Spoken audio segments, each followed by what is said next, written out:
नमस्कार, आपका स्वागत है एनपीटीईएल के इस कोर्स में जिसका नाम है advance topics in wireless communication.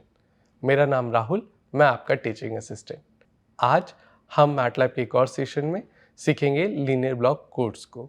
हमने सेशन 1 में समझा था चैनल कैपेसिटी की लिमिट्स को, कैसे मैटलैब के माध्यम से हम उसकी लिमिट्स को अंडरस्टैंड कर सकते हैं। आज हम लीनियर ब्लॉक कोड्स के कुछ न्यूमेरिकल को, जो कि प्रोफेसर द्वारा क्लास में भी करवाए गए हैं, उनको समझेंगे। तो आइए शुरू करते हैं।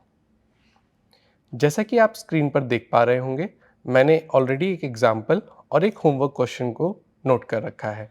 ये मेरा लाइव एडिटर है मैटलैब का, तो इसमें ये सुविधा मिलती है हमें कि हम टेक्स्ट लिख सकें।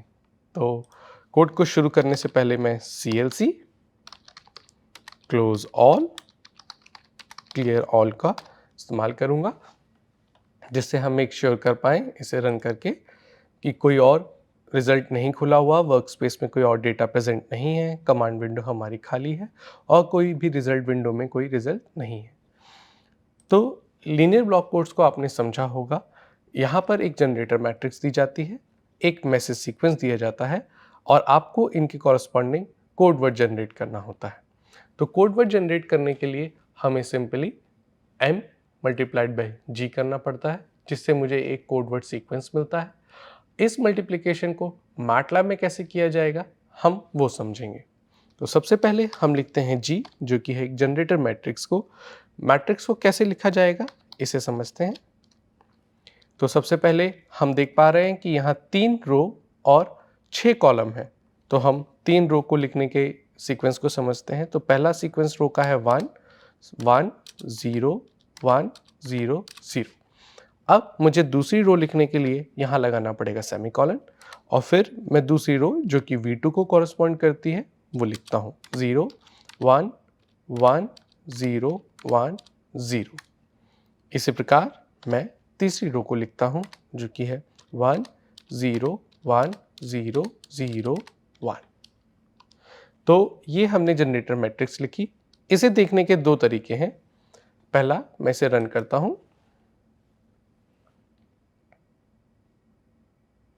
तो आप देख पा रहे होंगे वर्क स्पेस में एक मैट्रिक्स जनरेट हुई, जो कि 3x6 की है।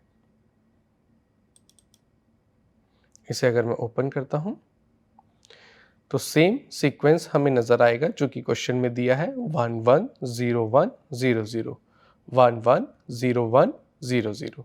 इसी प्रकार आप रो 2 और रो 3 को मैच कर सकते हैं। एक दूसरा तरीका क्या है, मैं इस सेमीकोलन को नहीं लगाता। तो जब मैं इसे रन करता हूं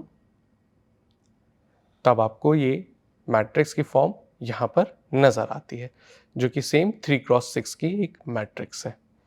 तो ये हमारी है जनरेटर मैट्रिक्स, मैंने सेमीकोलन लगा दिया है।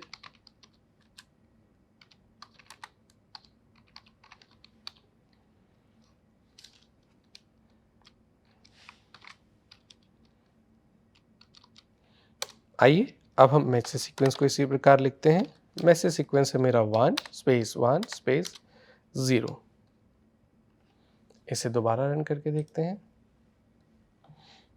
तो मेरा मैसेज सीक्वेंस भी 1x3 का प्रेजेंट हो रहा है। यहाँ पर मैं फिर से सेमीकोलन लगाता हूँ और इसे लिखते हैं मैसेज सीक्वेंस। अब समझते हैं जनरेटेड कोड वर्ड को। तो कोड वर्ड जनरेट करने के लिए हमें सिंपल पता है, हमें m multiplied by g solve करना है। पर क्या मैटलैब में भी यह m मल्टीप्लाइड बाय g होगा? अगर हम इसे रन करके देखें सिंपल, तो हमें एक सीक्वेंस तो मिलता है, पर क्या ये सीक्वेंस सही है? बाइनरी में हमें ये 2 एक प्रेजेंट कर रहा है। इसका अर्थ है कि यह सिंपल मल्टीप्लिकेशन नहीं है, यह मॉड्यूलो 2 मल्टीप्लिकेशन है। मॉड्यूलो 2 मल्टीप्लिकेशन क्या होता है, आइए इसे समझते हैं। तो पहले हम जनरेटर मैट्रिक्स और मैसेज मैट्रिक्स के सेमीकोलन को हटाते हैं, इस कोड को हटाते हैं और आइए पहले इसे रन करते हैं।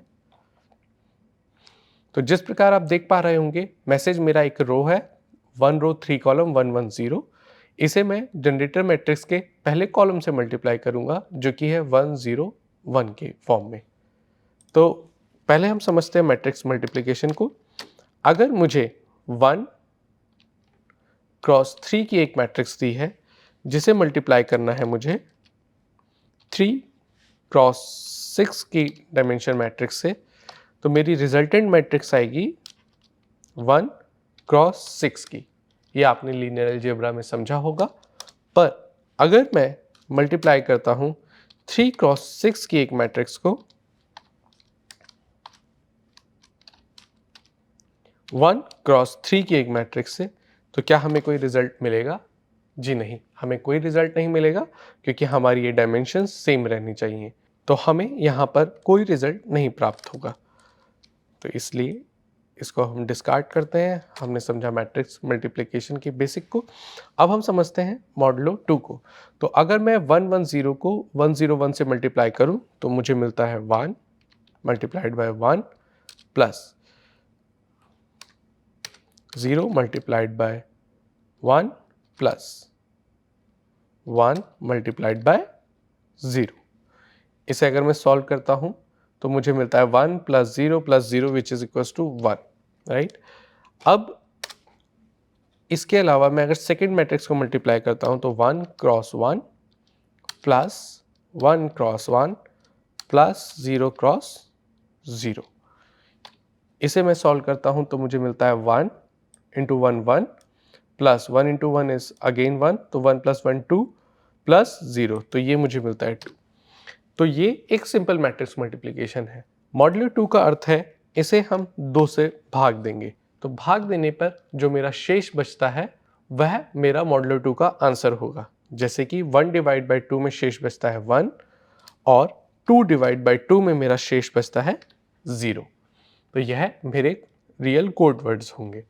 तो आइए इसे मैटलैब में कैसे लिखा जाएगा ये समझते हैं।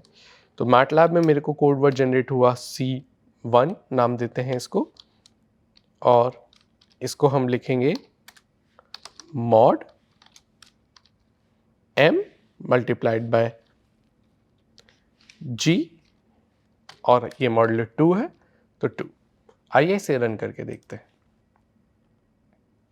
जी हाँ, तो आप देख पा रहे होंगे एक कोड वर्ड जनरेट हुआ जो कि 1 क्रॉस 6 मैट्रिक्स का है और इसकी वैल्यू है 1 0 1 1 1 0, जो कि कॉरस्पॉन्डेंस कोड वर्ड है इस जनरेटर मैट्रिक्स के लिए इस मैसेज सीक्वेंस का। तो उम्मीद है ये क्वेश्चन आपको समझ में आया होगा। तो यह क्वेश्चन क्लास में भी करवाया था, तो इसका आंसर अगर हम वेरीफाई करना चाहें तो क्लास का आंसर था 1 0 1 1 1 0 1 0 1 1 1 0। तो यहाँ पर आपने समझा सिंपल मैट्रिक्स मल्टीप्लिकेशन को, मैट्रिक्स कैसे लिखते हैं। अब आइए हम करते हैं क्लास में दिए हुए होमवर्क क्वेश्चन को। तो होमवर्क क्वेश्चन के लिए जनरेटर मैट्रिक्स मेरी सेम रहेगी, तो हम इसे दोबारा लिखते हैं 1 space 1 space 0 space 1 space 0 space 0 semicolon 0 space 1 space 1 space 0 space 1 space 0 semicolon 1 space 0 space 1 space 0 space 0 space 1। इसके लिए मेरा मैसेज सीक्वेंस चेंज हुआ है। आइए इसको नाम देते हैं M2 equals to 1 space 0 space 1। अब मुझे एक नया कोड वर्ड मिलने वाला है C2, जिसको हम मॉडुलो 2 मल्टीप्लिकेशन कह रहे हैं। तो mod 2 M multiplied by G, 2। तो आइए इसे रन करके देखते हैं हमें क्या प्रेजेंट होता है। जी हाँ, तो हमें एक और सीक्वेंस जनरेट हुआ जो कि है C2 1 क्रॉस 6 की मैट्रिक्स। आइए इसको मैसेज का सेमीकोलन भी हटा देते हैं। जी, तो इस मैसेज के कॉरस्पॉन्डेंस हमें ये कोड वर्ड मिला था और इस मैसेज के कॉरस्पॉन्डिंग हमें यह कोड वर्ड मिला है जो कि है 1 0 1 1 1 0। तो यह दोनों कोड वर्ड्स तो सेम दिख रहे हैं, अर्थात हमने यहाँ कहीं मिस्टेक की है और वो मिस्टेक बहुत कॉमन है जो कि है मैसेज को लिखना। हमने दोबारा से पुराने ही मैसेज को यहाँ पे कॉल आउट किया, तो जो मैटलैब की मेमोरी में स्टोर्ड होगा मैसेज m, वेरिएबल m का सीक्वेंस, उसने वहाँ दोबारा इसे उठाया और सेम कोड जनरेट कर दिया। एक्चुअल मेरा कोड वर्ड था m2। तो अगर मैं इसे रन करता हूँ तो मुझे एक नया कोड वर्ड मिलता है जो कि है 011101, जो कि एक नया और सही सीक्वेंस है। तो ये कुछ बेसिक्स मिस्टेक हैं जो हम अक्सर मैटलैब में करते हैं, इनका आपको ध्यान देना है कोड वर्ड जनरेट करते हुए।